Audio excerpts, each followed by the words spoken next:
Hello everyone, my name is Mansi Bhardwaj and आज हम करेंगे लॉज ऑफ मोशन का lecture number 4 that is friction. आज इस लेक्चर में हम करेंगे कि फ्रिक्शन क्या होता है और कितने टाइप का होता है और जो स्टैटिक और जो काइनेटिक फ्रिक्शन होता है उसमें क्या डिफरेंस होता है। तो फ्रिक्शन क्या होता है? फ्रिक्शन एक टाइप से जब दो बॉडीज होती हैं उनके बीच में जो रिलेटिव मोशन होता है उनको अपोज करता है, वो क्या होता है? Friction. Friction is the force which oppose the relative motion between the two bodies. By definition friction क्या होता है? Friction is the oppose the relative motion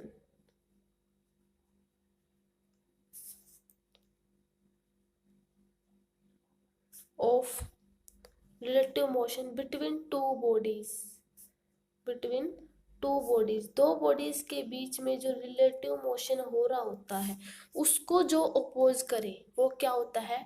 friction. मान लिया ये कोई ब्लॉक ए है, ये बॉडी बी के ऊपर रखा है, मान लिया ये बॉडी बी के ऊपर है, ये मान लिया ए है और ये मान लिया बी है। इनके बीच में जो मान लिया अगर हम फोर्स इस तरफ लगा रहे हैं, अगर इसको इस तरफ मूव करा रहे हैं तो जो फ्रिक्शन है वो किस में होगा? इस डायरेक्शन में। तो जो फ्रिक्शन है वो हमेशा कैसे वर्क करता है? Always along the tangent, along the surface of contact. हमेशा जो कॉन्टैक्ट सरफेस ऑफ कॉन्टैक्ट है हमेशा उसके अलोंग होता है क्या? Friction.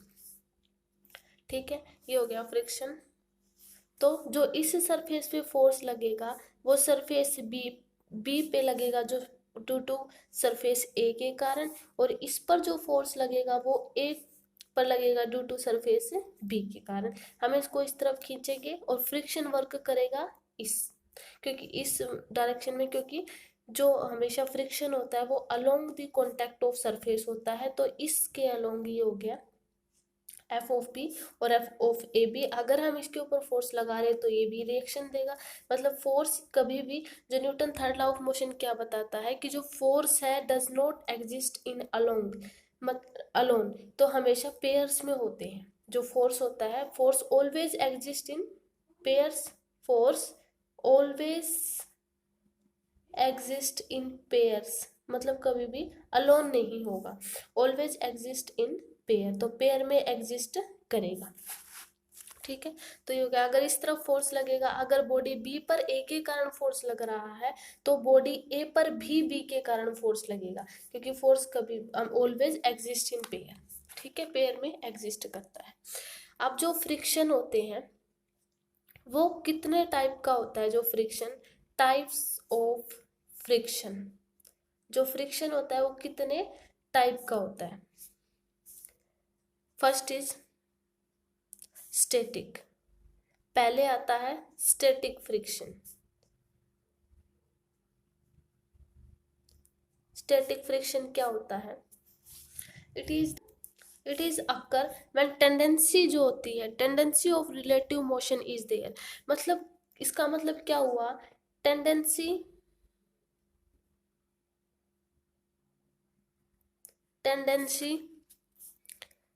Of relative motion is there. मतलब देखो इसका मतलब क्या हुआ? रिलेटिव मोशन इज देयर मतलब एक जो बॉडी है वो अभी रेस्ट में ही है और वो जस्ट चलने की पोजीशन पे है। ठीक है, मतलब टेंडेंसी ऑफ रिलेटिव मोशन, मतलब अभी वो चली नहीं है, सिर्फ चलने के पॉइंट पर है, जस्ट स्टार्ट होने वाली है। ठीक है, तो इसका मतलब ये होता है टेंडेंसी ऑफ रिलेटिव मोशन, तो वहां पे क्या वर्क करेगा? Static friction. ठीक है, स्टैटिक फ्रिक्शन मतलब हम ऐसे कह सकते हैं कि कोई बॉडी रेस्ट में है। ठीक है, कोई बॉडी रेस्ट में होती है और वो जस्ट चलने वाली है, जब हम उसके ऊपर फोर्स लगाएंगे तो जस्ट टेंडेंसी है उसके रिलेटिव मोशन में आने की। ठीक है, तो वो मतलब हम एक टाइप से उसको रेस्ट कह सकते हैं। ठीक है, तो वो होता है स्टैटिक फ्रिक्शन। अब आता है second, kinetic friction. Kinetic friction ये हमेशा कब वर्क करता है? जब बॉडी क्या हो? मोशन में। ठीक है, तो काइनेटिक फ्रिक्शन कब करेगा, रिलेटिव मोशन इज देयर। इसमें तो क्या थी, स्टैटिक फ्रिक्शन में टेंडेंसी थी, और इसमें क्या होगा, रिलेटिव मोशन हो रही होगी, रिलेटिव मोशन इज देयर। ठीक है, यानी रिलेटिव मोशन हो रही है इसके अंदर। ठीक है, यानी हम इसको मोशन भी लिख सकते हैं, क्योंकि रिलेटिव मोशन हो रही है। ये कोई भी ऑब्जेक्ट बॉडी जो है, दो बॉडीज मोशन में हो तो उनमें काइनेटिक फ्रिक्शन वर्क करेगा। अब देखो ये क्या होता है, जो काइनेटिक फ्रिक्शन, देखो काइनेटिक फ्रिक्शन से शुरू करते हैं, क्योंकि जो स्टैटिक फ्रिक्शन में बाद में हार्ड न्यूमेरिकल आते हैं स्टैटिक फ्रिक्शन पे। काइनेटिक फ्रिक्शन देखो, जो काइनेटिक फ्रिक्शन होता है, काइनेटिक फ्रिक्शन जिसको हम एफ के से डिनोट करते हैं, एफ के से डिनोट करते हैं काइनेटिक फ्रिक्शन को। ठीक है, दूसरा पॉइंट ये है इसका, पहला पॉइंट तो ये था, दूसरा क्या होगा कि ये हमेशा रिलेटिव मोशन में होता है, क्योंकि जब दो बॉडीज मूव कर रही हो ना, तब ये हमारा काइनेटिक फ्रिक्शन वर्क करता है, दो बॉडीज के बीच में जब रिलेटिव मोशन हो। ठीक है, तो सेकंड पॉइंट हम क्या लिखेंगे, जब क्या हो, रिलेटिव मोशन, तो हमारा क्या होगा, काइनेटिक फ्रिक्शन। ठीक है, उसके बाद देखो जो ये काइनेटिक फ्रिक्शन होता है ये हमेशा कांस्टेंट होता है। कांस्टेंट मतलब कैसे, जब हम स्टैटिक फ्रिक्शन में देखेंगे ना, तो वो अपने आप को जो वैल्यूज आएंगे ना, ये आगे हम देखेंगे स्टैटिक फ्रिक्शन में, लेकिन जो काइनेटिक फ्रिक्शन में जो कांस्टेंट है उसका मतलब क्या है कि जो स्टैटिक फ्रिक्शन है वो अपने आप को एडजस्ट करता है वैल्यूज के अकॉर्डिंग, जो वैल्यूज होती हैं, जो फोर्स हमने लगाया उसके अकॉर्डिंग वो अपने आप को एडजस्ट करता है, यानी वो क्या रहता है, चेंज होता रहता है। ठीक है, और इसमें जो ये है, जो ये काइनेटिक फ्रिक्शन होता है ये हमेशा कांस्टेंट होता है, यानी आपको अपने आप को एडजस्ट नहीं करता, जितनी वैल्यू है इसकी उतनी ही रहेगी। ठीक है, और इसका थर्ड पॉइंट, फोर्थ पॉइंट क्या लिखेंगे कि जो ये होता है काइनेटिक फ्रिक्शन, ये हमेशा डायरेक्टली प्रोपोर्शनल होता है नॉर्मल के। ठीक है, तो जो काइनेटिक फ्रिक्शन होता है वो हमेशा डायरेक्टली प्रोपोर्शनल किसके होता है, नॉर्मल के। तो इसका जो फॉर्मूला है वो क्या आ जाएगा, एफ के इज इक्वल टू, इसकी जगह म्यू के एन, वेयर म्यू के क्या है, म्यू के is the coefficient of, mu के क्या लिखेंगे, coefficient of kinetic friction, kinetic friction का क्या है, वो एक कोफिशिएंट। ठीक है, तो जो काइनेटिक फ्रिक्शन का फॉर्मूला ये आ गया, एफ के इज इक्वल टू म्यू के इंटू एन। तो म्यू के यहाँ पे क्या है, कोफिशिएंट ऑफ काइनेटिक फ्रिक्शन। तो काइनेटिक फ्रिक्शन यहाँ से पता चला क्या होता है, तो हमेशा जब दो बॉडीज हो रही हो, जब दो बॉडीज के बीच में रिलेटिव मोशन हो तब होता है, और एक इसकी वैल्यू ऑलवेज कांस्टेंट होती है, और जो एफ के होता है वो डायरेक्टली प्रोपोर्शनल किसके होता है, नॉर्मल के। मतलब जैसे मान लिया ये कोई मास है, ठीक है, ये ऐसे रखा, दो बॉडीज की कॉन्टेक्ट के में रखा है, मान लिया ये मास, इसके ऊपर जब नॉर्मल एक्ट करेगा ना, तब जो काइनेटिक फ्रिक्शन है वो कितना नॉर्मल एक्ट करेगा, कितना नॉर्मल होगा उसमें, तो वो काइनेटिक फ्रिक्शन उसके ऊपर डिपेंड करेगा। ठीक है, और जो म्यू के की वैल्यू है वो हमेशा एक्सपेरिमेंटली गिवन होती है हमें। ठीक है, वैसे तो अलग अलग हो सकती है, लेकिन न्यूमेरिकल में गिवन होती है। जैसे म्यू के की वैल्यू कभी दे देते हैं 0.4, 0.3, 0.2, इस तरीके से म्यू के की वैल्यू कांस्टेंट होती है, यानी हमें गिवन होती है वो जो काइनेटिक फ्रिक्शन है। ठीक है, अब देखो इसी के बेस पे मैं एक न्यूमेरिकल करवाती हूँ आपको। ठीक है, जैसे हमने देखो, ये हमने 6 किलोग्राम का कोई मास ले लिया। ठीक है, इसके ऊपर हमने क्या लगाया, 12 न्यूटन का फोर्स लगा दिया, 12 न्यूटन का फोर्स लगाया। ठीक है, ये क्वेश्चन दे दिया गया, और हमें जो म्यू के की वैल्यू है, क्योंकि वो हमेशा कांस्टेंट होती है, ठीक है, और एक्सपेरिमेंटली हमें गिवन होती है, तो उसकी वैल्यू क्या आ जाएगी, म्यू के की, मान लिया हमें गिवन होगी, मान लिया 0.2 मान लेते हैं। ठीक है, वो एक्सपेरिमेंटली गिवन होती है हमें।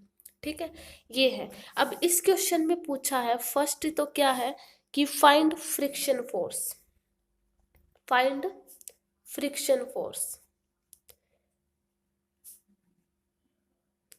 ठीक है, और सेकंड पॉइंट क्या है, एक्सेलरेशन ऑफ, मतलब हमें एक्सेलरेशन फाइंड आउट करना है, एक्सेलरेशन ऑफ 6 किलोग्राम ब्लॉक।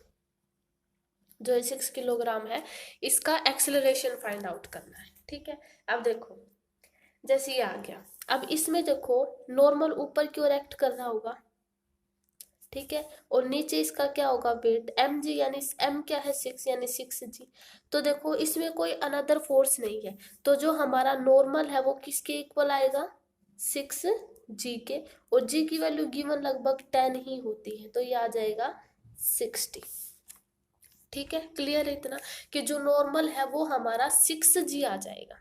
ठीक है, उसके बाद हमें क्या फ्रिक्शन फोर्स निकालना है। फर्स्ट पॉइंट फ्रिक्शन फोर्स मतलब जो एफ के इज इक्वल टू म्यू के इंटू एन, काइनेटिक फ्रिक्शन का फॉर्मूला था ना ये, म्यू के इंटू एन। ठीक है, तो एफ के इज इक्वल टू म्यू के की वैल्यू कितनी गिवन है 0.2, और नॉर्मल हमारा कितना आया है 60, तो ये कितना आ जाएगा 12। ठीक है, तो ये हमारा जो फ्रिक्शन फोर्स आया वो कितना आया 12 न्यूटन का। ठीक है, अब देखो इसमें एक्सेलरेशन आया है, ये 12 न्यूटन आ गया। ठीक है, ठीक है, ये हमारा क्या आया है काइनेटिक फ्रिक्शन। अब देखो काइनेटिक फ्रिक्शन मतलब कि जब हम 14 न्यूटन का फोर्स इस डायरेक्शन में लगा रहे हैं ना, तो ये इसको अपोज करेगा कितने न्यूटन फोर्स से 12 न्यूटन फोर्स से। ठीक है, क्योंकि ये इसका क्या है काइनेटिक फ्रिक्शन, मतलब जब ये बॉडी आगे की ओर मूव करेगी तो ये इसके ऊपर फ्रिक्शन लगाएगा, वो भी कौन सा काइनेटिक, इसके मोशन को, इसके रिलेटिव मोशन को अपोज करने के लिए 12 न्यूटन का फोर्स जो है काइनेटिक फ्रिक्शन फोर्स आएगा। ठीक है, तो ये आ जाएगा 12 न्यूटन का काइनेटिक फ्रिक्शन। अब इसमें जो एक्सेलरेशन फाइंड आउट करना है, total force F is equal to, देखो तो जो F net is equal to M में होता है, टोटल फोर्स कितना आ जाएगा 12 माइनस का 14 माइनस का 12 इज इक्वल टू मास कितना है 6 इंटू ए, यह आ जाएगा 2 is equal to 6 into A, और ए की वैल्यू कितनी आ जाएगी 1/3 मीटर सेकेंड स्क्वायर, ये आ जाएगा एक्सेलरेशन।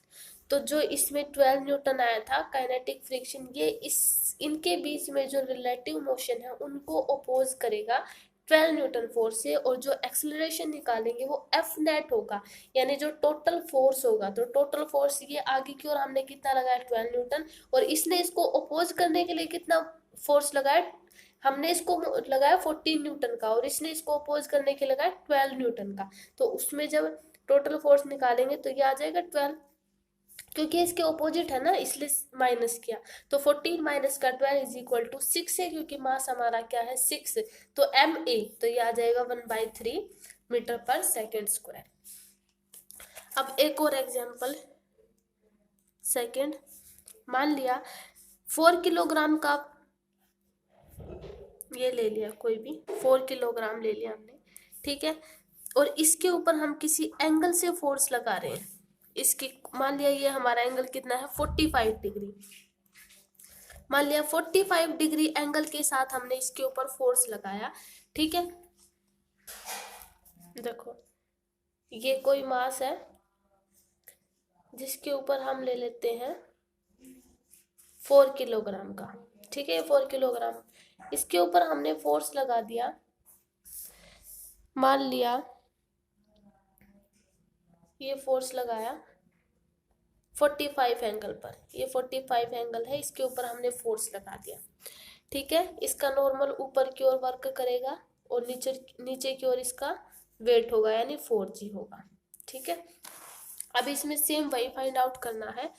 फर्स्ट है नॉर्मल, फाइंड नॉर्मल, और सेकंड है फाइंड फ्रिक्शन। अब की बार इसमें नॉर्मल भी फाइंड आउट करना है। ठीक है, फाइंड फ्रिक्शन यानी फ्रिक्शन फोर्स फाइंड आउट करना है। ठीक है, और थर्ड पॉइंट है फाइंड एक्सेलरेशन, फाइंड एक्सेलरेशन। ठीक है, एक्सेलरेशन फाइंड आउट करना है। अब देखो ये 6 किलोग्राम 4 किलोग्राम का था, इसके 4g हो गया 45 डिग्री एंगल पे है। ठीक है, और इसके ऊपर हमने जो फोर्स था, सॉरी फोर्स तो लिखा ही नहीं, फोर्स लगाया वो 10√2 न्यूटन लगा दिया। ये फोर्स लगाया इसके ऊपर हमने, ठीक है, ये फोर्स इसके उसको आगे की ओर करने के लिए लगाया। अब हमें देखना है कि इसके ऊपर काइनेटिक फ्रिक्शन कितना वर्क करेगा, ठीक है। अब देखो, इसको पहले दो कंपोनेंट में डिवाइड करेंगे।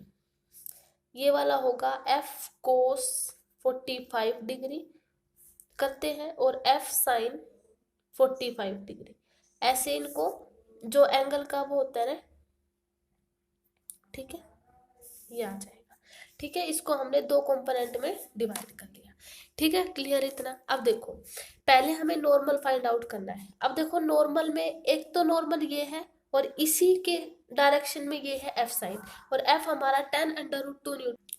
इसी डायरेक्शन में ये जो फोर्स का जो कंपोनेंट है ये है, तो n पहले नॉर्मल फाइंड आउट करना है, तो n प्लस कितना ये आ जाएगा फोर्स f कितना हमारा 10√2 है, और साइन 45 कितना होता है 1/√2, ठीक है, इज इक्वल टू 4g मतलब 4 इंटू, क्योंकि नीचे वाले ये हो जाएंगे ना 4g, यानी g की जगह 10 रख देंगे, ठीक है। तो n प्लस 10 आ जाएगा, √2 से √2 कैंसिल, इज इक्वल टू 40। तो नॉर्मल की वैल्यू कितनी आ गई 30, ये आ गई हमारी नॉर्मल की वैल्यू। अब इसी में हमें फ्रिक्शन फोर्स फाइंड आउट करना है सेकंड, जो एफ के इज इक्वल टू किसके इक्वल होता है, म्यू के इंटू एन, क्योंकि काइनेटिक फ्रिक्शन फाइंड आउट करना है, तो म्यू के इंटू एन।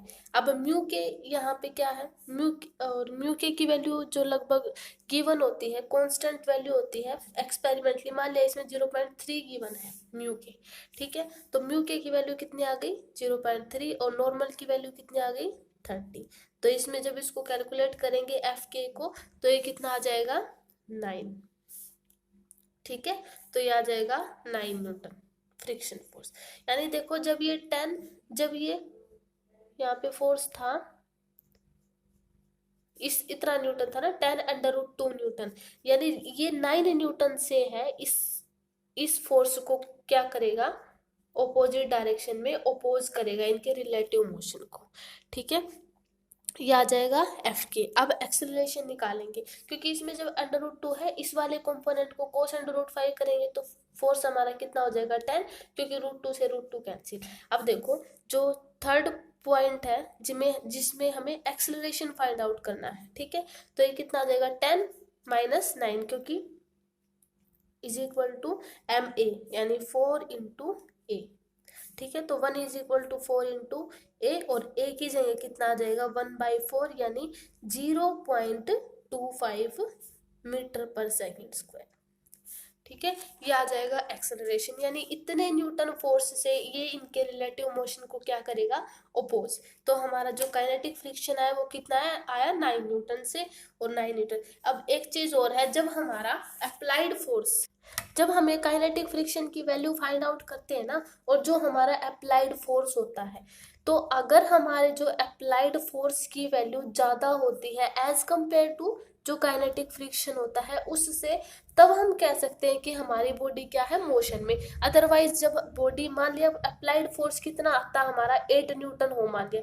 अगर हम यहाँ पे 8√2 रख दें, ठीक है, ये चीज़ आएगी किसमें, स्टैटिक में आएगी ये चीज, ठीक है। जब फोर्स, ये अभी काइनेटिक है इसलिए करें, तो जो ये अप्लाइड फोर्स है ये हमेशा जो है काइनेटिक फ्रिक्शन जो आए उससे ज्यादा होना चाहिए, अदरवाइज बॉडी हमारी रेस्ट में होगी, ठीक है, रेस्ट में होगी, वो मोशन में नहीं होगी। जब हमारा अप्लाइड फोर्स ज्यादा होगा काइनेटिक फ्रिक्शन से, तभी हमारी बॉडी मोशन में होगी, ठीक है। ये इंपॉर्टेंट पॉइंट है इसमें, ठीक है, याद रखने योग्य। अब देखो, थर्ड न्यूमेरिकल करते इसी के बेस पे। अब देखो, सेकंड न्यूमेरिकल यहाँ पे रख देते, ठीक है। अब देखो, मान लिया ये कोई स्ट्रिंग्स है, ठीक है, इसके ऊपर हमने ब्लॉक रख रखा है, 4 किलोग्राम का रख लेते हैं, ठीक है। इस पे हमने फोर्स लगाया कुछ इस डायरेक्शन में, ये डायरेक्शन है फोर्स की, ठीक है, इस डायरेक्शन में फोर्स लगा दिया, और उस फोर्स की वैल्यू कितनी है, 20√2 है, ठीक है, 20√2। और जो म्यू के की वैल्यू जो कांस्टेंट गिवन है वो कितनी है, 0.3 ही मान लेते हैं। और इसके नीचे कितना वेट करेगा, 4G वर्क करेगा और ऊपर आएगा नॉर्मल, ठीक है, नॉर्मल आ जाएगा। अब इसको दो कंपोनेंट में करें डिवाइड। देखो ये वाला कंपोनेंट, जो ये वाला कंपोनेंट होगा, ये एफ कोस 45 डिग्री, ये कितना एंगल है,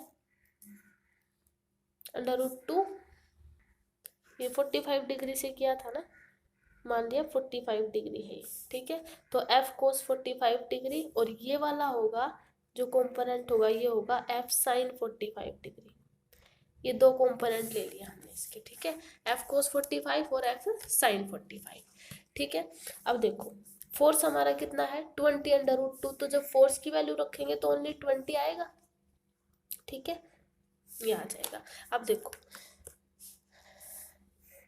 फोर्स हमारा इस तरफ है ना, तो एक्सेलरेशन भी इसी तरफ वर्क करेगा, ठीक है। अब देखो पहले हमें नॉर्मल फाइंड आउट करना है, फर्स्ट पॉइंट तो यही है, फाइंड नॉर्मल, फाइंड एन।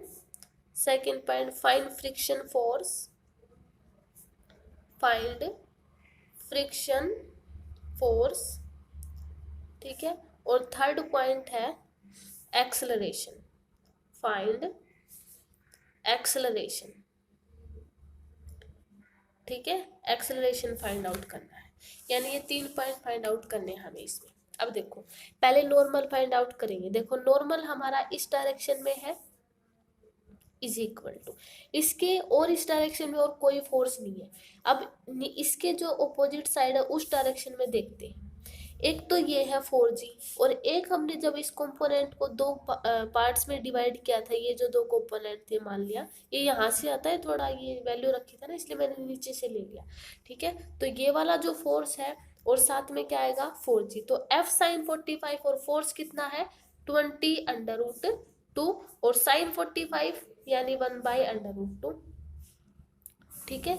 और प्लस में क्या आ जाएगा 4G, है ना, क्योंकि 4G भी तो नीचे की ओर वर्क कर रहा है और G की वैल्यू लगभग 10 ही गिवन होती है, ठीक है।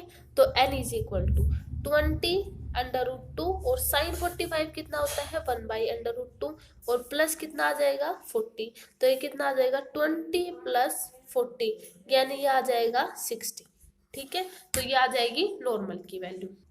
अब सेकंड पार्ट हमें क्या निकालना है, फ्रिक्शन फोर्स, यानी एफ के की वैल्यू क्या होती है, म्यू के जो फॉर्मूला होता है म्यू के इंटू एन। म्यू के की वैल्यू गिवन कितनी है 0.3, और नॉर्मल की कितनी आई है 60, तो ये कितना आ जाएगा 18 न्यूटन। 18 न्यूटन का फ्रिक्शन फोर्स। अब देखो इस डायरेक्शन में हमारा कितना आया 20, क्योंकि एफ कोस 45 है, और इस डायरेक्शन में अगर 1/√2 करेंगे तो 20 न्यूटन आएगा ना, और इसमें जो फ्रिक्शन फोर्स आया इस डायरेक्शन में वो हमारा कितना आया 18 न्यूटन, ठीक है। यानी अप्लाइड फोर्स हमारा इससे ज्यादा है, तो ऑफ कोर्स हमारी जो बॉडी है वो मोशन में होगी, ठीक है। तो 18 न्यूटन ये आ जाएगा। अब थर्ड पॉइंट हमें क्या निकालना है, एक्सेलरेशन। तो टोटल नेट फोर्स कितना है 20 माइनस का 18 is equal to MA। M कितना है 4 इंटू ए, ये तो फाइंड आउट करना है। तो 2 इज इक्वल टू 4A, और A इज इक्वल टू कितना आ जाएगा 0.5 न्यूटन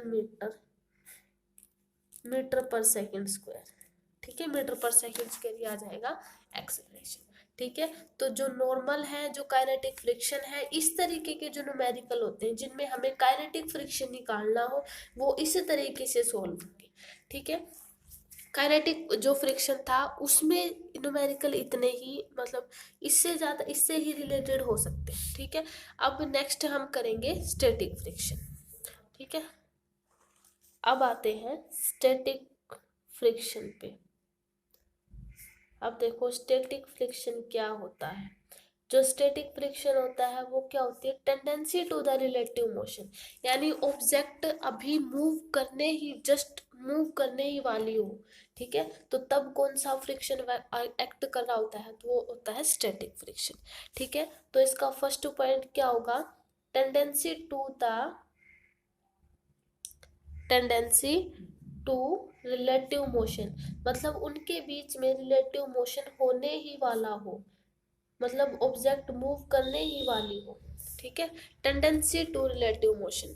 सेकंड, इसमें सेकंड पॉइंट देखो, अब ये इंपॉर्टेंट है, जो एफ एस होता है, एफ एस जो स्टैटिक फ्रिक्शन, वो एक वेरिएबल फ्रिक्शन है। देखो इसका मतलब क्या हुआ, अब देखो जो हम फोर्स लगाएंगे ना, ठीक है, इसको हम एडजस्टेबल फ्रिक्शन भी बोलते हैं, एडजस्टेबल फ्रिक्शन, यानी जो हम फोर्स लगाएंगे ना, यानी हम ऐसे कह सकते हैं जो हमारा अप्लाइड फोर्स होगा, ठीक है, जो फोर्स हम लगाएंगे वो फोर्स जो हमारा स्टैटिक फ्रिक्शन की वैल्यू आएगी उससे अगर कम हुआ, ठीक है, तो जो फ्रिक्शन, जो स्टैटिक फ्रिक्शन है अपने आप को एडजस्ट कर लेता है, मतलब वो उसके अकॉर्डिंग ही अपने आप को वेरिएबल कर लेता है, ठीक है, यानी इसका मतलब, तो इसका मतलब यही हुआ कि जो एफ एस है वो एक वेरिएबल फ्रिक्शन है, वो न्यूमेरिकल में समझ आएगा कि वेरिएबल फ्रिक्शन मतलब कैसे एडजस्ट करता है, ठीक है।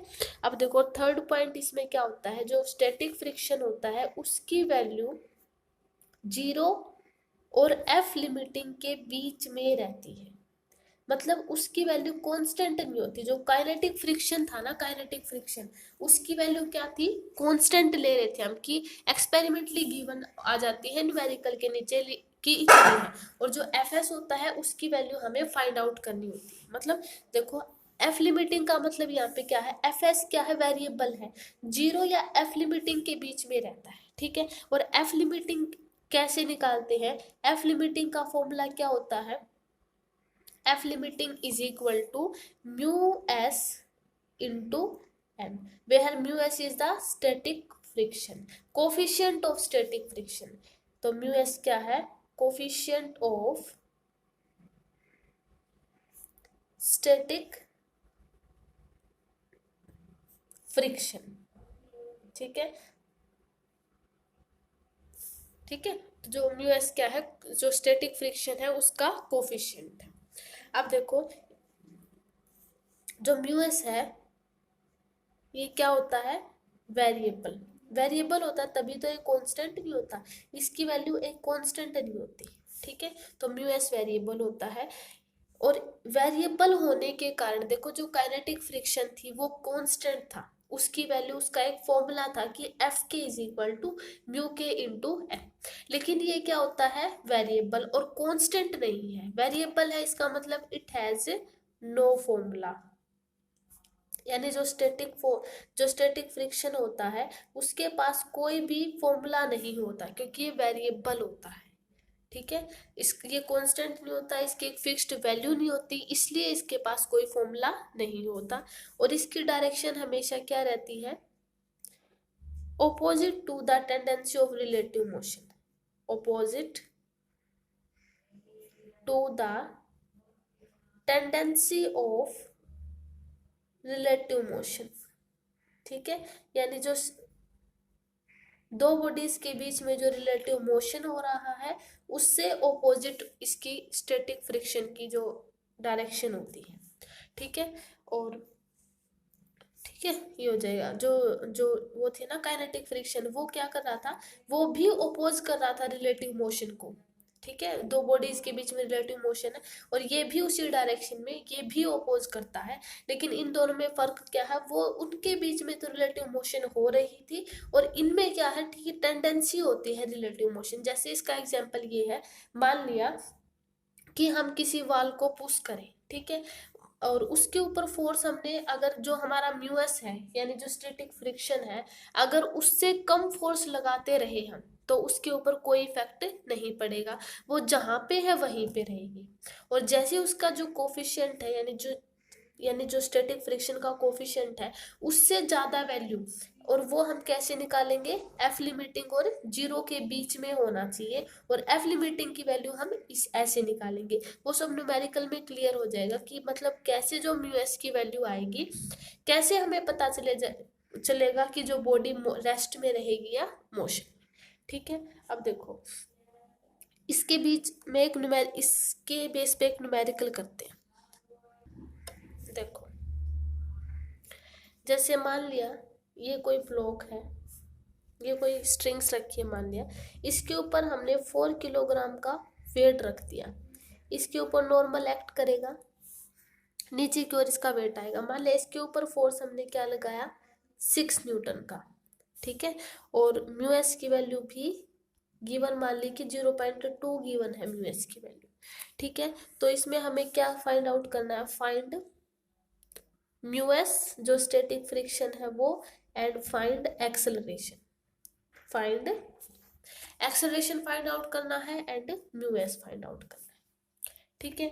अब देखो जो नॉर्मल होगा इसमें, नॉर्मल तो नीचे की ओर 4g आएगा, तो जो नॉर्मल और कोई अनदर फोर्स नहीं है ना, तो ये आ जाएगा 4g यानी 10, यानी आ जाएगा 40, ये आ जाएगी नॉर्मल की वैल्यू, ठीक है। ये आ गई हमारी नॉर्मल की वैल्यू।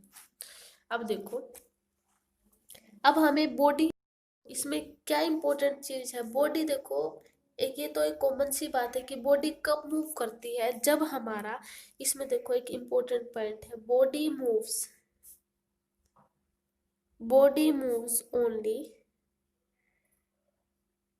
if applied force, जो अप्लाइड फोर्स है वो ग्रेटर देन हो जाए किससे, मैक्सिमम स्टैटिक फ्रिक्शन से, मैक्सिमम स्टैटिक फ्रिक्शन। अब देखो मैक्सिमम स्टैटिक फ्रिक्शन क्या है, मैक्सिमम स्टैटिक फ्रिक्शन मतलब कि हमने जो एफ एस की वैल्यू मानी थी वो मिनिमम से मिनिमम 0 और ज़्यादा से ज़्यादा एफ लिमिटिंग, यानी इसकी जो मैक्सिमम स्टैटिक फ्रिक्शन की वैल्यू क्या आ जाएगी, एफ लिमिटिंग। यानी एफ लिमिटिंग हम कैसे निकालेंगे, म्यू एस इंटू एन से, जो एफ लिमिटिंग की वैल्यू होगी वो इसकी क्या होगी, मैक्सिमम स्टैटिक फ्रिक्शन की वैल्यू। अगर हमारा applied force maximum static friction से ज़्यादा आ जाए तो बॉडी हमारी क्या होगी, मान ले तो मोशन में आ जाती है, ठीक है। अदरवाइज बॉडी क्या रहेगी, रेस्ट में। तो हमें उसके लिए क्या निकालना पड़ेगा, मैक्सिमम स्टैटिक फ्रिक्शन, क्योंकि अप्लाइड फोर्स हमारा क्या है 6 न्यूटन। अगर वो इससे ज़्यादा आ गई, अगर अप्लाइड फोर्स से ज़्यादा आ गई तो इसका मतलब क्या होगा कि बॉडी हमारी क्या है, रेस्ट में, ठीक है। अब देखो निकालते हैं, मान लिया एफ लिमिटिंग की वैल्यू निकालेंगे, F limiting is equal to किसके इक्वल होता है, mu S into N. Mu S की वैल्यू कितनी है 0.2 और नॉर्मल की वैल्यू कितनी आई 40, तो ये कितना आ गया 8 न्यूटन। अब देखो जो मैक्सिमम स्टैटिक फ्रिक्शन है वो अप्लाइड फोर्स से ज्यादा आ गया, यानी इस डायरेक्शन में, ठीक है। तो देखो अगर ये आ गया 8 न्यूटन, ये इससे जो अप्लाइड फोर्स है उससे ज्यादा आ गया, उससे ज्यादा आ गया, इसका मतलब क्या हुआ, अप्लाइड फोर्स से ज्यादा आ गया, इसका मतलब ये हुआ ना कि इस डायरेक्शन में जो है बॉडी, मतलब ये इसकी रिलेटिव मोशन को अपोज करेगी, tendency to the relative motion को। अब देखो अगर ये फोर्स ज्यादा है तो हम इसको, ये जो स्टैटिक फ्रिक्शन है ये इस फोर्स को ज्यादा नहीं रखेगा, अगर ये ज्यादा होगा इसका मतलब क्या, बॉडी अपने आप पीछे की ओर भागेगी। अब ऐसा तो पॉसिबल होता नहीं कि कोई बॉडी रेस्ट में है, इसका मतलब यहाँ से ये बात तो क्लियर होगी कि बॉडी रेस्ट में है, क्योंकि हमारा स्टैटिक फ्रिक्शन क्या आ गया, ज्यादा। अब देखो कि अगर मान लिया ये ज्यादा है, ठीक है, अगर ये ज्यादा हो गया इसका मतलब तो यही हुआ ना कि पीछे की ओर करेगी, ठीक है। तो ये पीछे की ओर नहीं करेगी, इस जो यहाँ पे ये टर्म आई थी ना कि ये क्या होता है, एडजस्टेबल फ्रिक्शन, जो ये टर्म आई थी इसका मतलब यही था कि जो स्टैटिक फ्रिक्शन है वो अपने आप को एडजस्ट करेगा, यानी इस फोर्स को ये इक्विलिब्रियम में लेके आएगा, यानी ये भी 6 न्यूटन हो जाएगा, ठीक है। तो 8 न्यूटन से ये अपने आप को 6 न्यूटन में एडजस्ट कर लेगा। स्टैटिक फ्रिक्शन यही होता है, वो एक एडजस्टेबल फ्रिक्शन होता है, क्योंकि अगर हमारा जो 8 न्यूटन है वो ज़्यादा आ जाता है तो बॉडी अपने आप पीछे की ओर मूव करने लगेगी, और जबकि रेस्ट पोजीशन में ऐसा पॉसिबल नहीं होता। इसीलिए जो ये स्टैटिक फ्रिक्शन है ये एडजस्टेबल फ्रिक्शन होता है, ठीक है। तो इसका मतलब ये भी 6 न्यूटन आ जाएगा, ठीक है। तो एफ लिमिटिंग की वैल्यू कितनी आ गई 8 न्यूटन। अब हमें इसका एक्सेलरेशन फाइंड आउट करना है, तो एक्सेलरेशन फाइंड आउट कर सकते हैं हम 8 न्यूटन। एक्सेलरेशन क्या, अब इसने इसको 8 से 6 न्यूटन में कर दिया, तो 6 माइनस का 6, F is equal to M A, M कितना है 4 इंटू ए, यानी हम 4 इंटू ए मान लेते हैं ना, 6 माइनस 6, यानी एक टाइप से हम बोल सकते हैं एक्सेलरेशन हमारा 0 है। एक्सेलरेशन 0 इसका मतलब क्या हुआ कि बॉडी हमारी क्या है, रेस्ट में। ठीक है, तो जो स्टैटिक फ्रिक्शन के न्यूमेरिकल है, जो स्टैटिक फ्रिक्शन में जो टर्म आई है एडजस्टेबल, उसका मतलब यही है कि जो स्टैटिक फ्रिक्शन है अपने आप को एडजस्ट करता है ताकि बॉडी रेस्ट में ही रहे।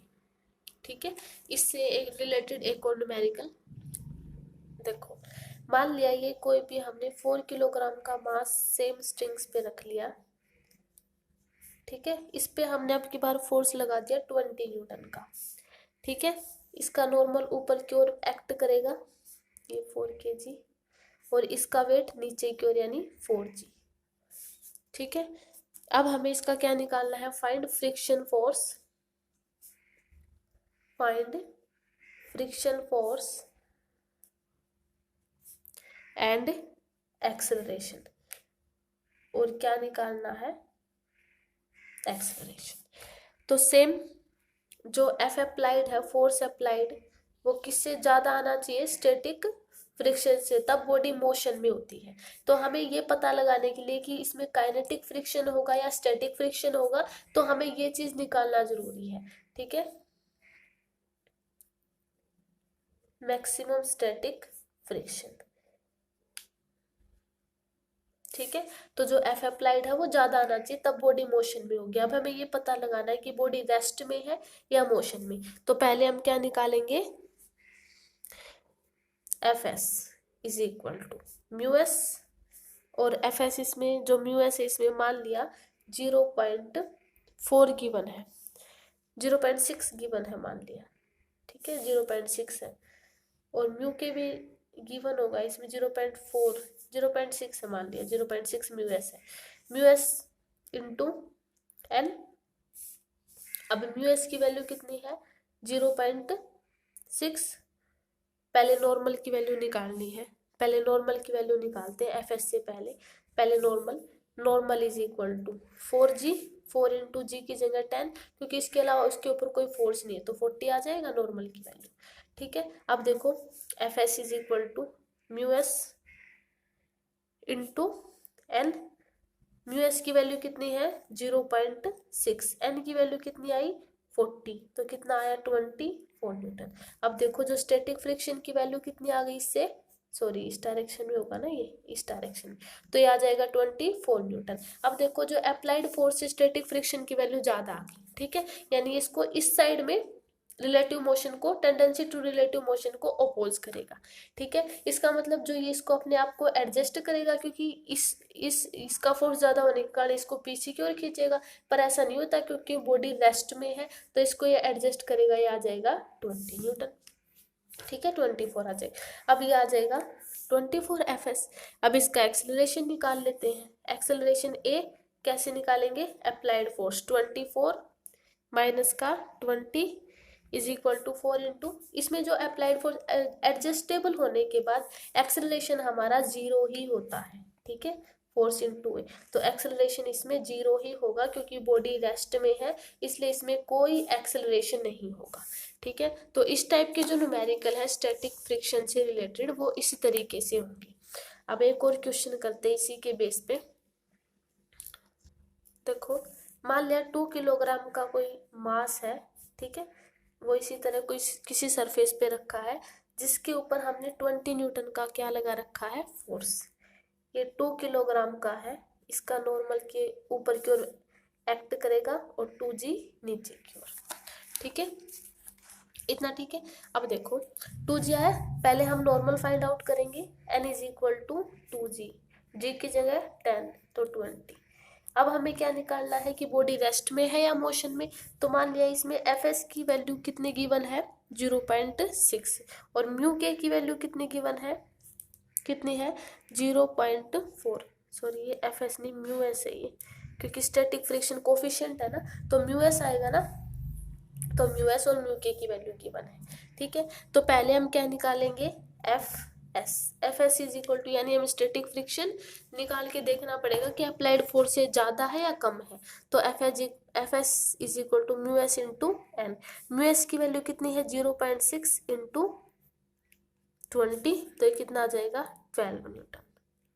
ठीक है, अब देखो इसमें ये वाली चीज आई ना, ये वाली, अब अप्लाइड फोर्स स्टैटिक फ्रिक्शन से ज्यादा हो गया, यानी यहाँ पे बॉडी क्या आ गई, मोशन में, क्योंकि ये बॉडी जो हमने फोर्स अप्लाइड किया ना, और जो स्टैटिक फ्रिक्शन है, जो टेंडेंसी टू रिलेटिव मोशन है का जो ओपोजिट है, वो क्या आया, कम आया, जो हमारे अप्लाइड फोर्स से है। ठीक है, तो इसका मतलब क्या आई, बॉडी मोशन में, और मोशन में है तो कौन सा फोर्स लगेगा, काइनेटिक फ्रिक्शन। तो एफ के इज इक्वल टू म्यू के इंटू एन, और म्यू के की वैल्यू कितनी है 0.4 इंटू नॉर्मल की वैल्यू, तो ये कितना आ जाएगा 8 न्यूटन, और इस तरफ कितना है 20, और म्यू के की वैल्यू कितनी आई हमारी 8 न्यूटन, क्योंकि बॉडी हमारी मोशन में आ चुकी है।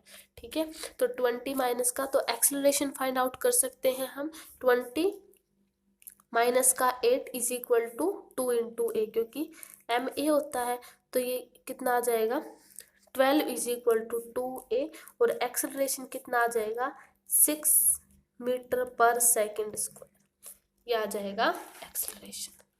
ठीक है, तो जो यहाँ से हमने क्या देखा कि जो स्टैटिक फ्रिक्शन है उसकी वैल्यू अप्लाइड फोर्स से कम आई, इसका मतलब बॉडी हमारी मोशन में आई।